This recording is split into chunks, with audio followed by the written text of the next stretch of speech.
Mozal legea aplikatu Zarostegiko proiektuaren aurkako protesta batean, sare sozialetan agenteen irudiak argitaratu izana leporatu die ahotsa.info eta Ekinklikeko langilei, eta 600 euroko isuna jarri die.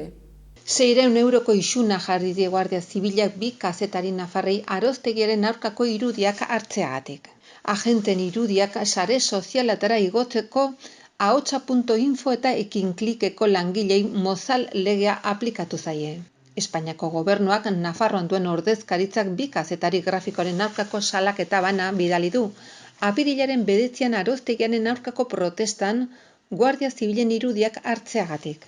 Egun hartako ahotsa.inforen bideoan zabaldutako irudietan ikus daitekenez Guardia Zibileko agenteak maiskara jantzita agertzen dira uneoro, hala ere salaketa Espainiako militarrak identifikatu daitezkela da.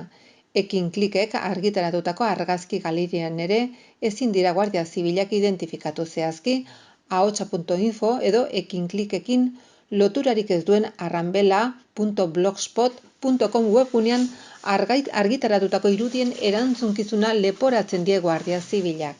Protesten egunean Guardia Zibilak kazetari grafikoak identifikatu zituen izan ere 100 euroko isuna jarri zioten ahotsakeko kazetariari, manifestariekin baso soiltze lanak egiten ari ziren eremu pribatuan sartzeagatik.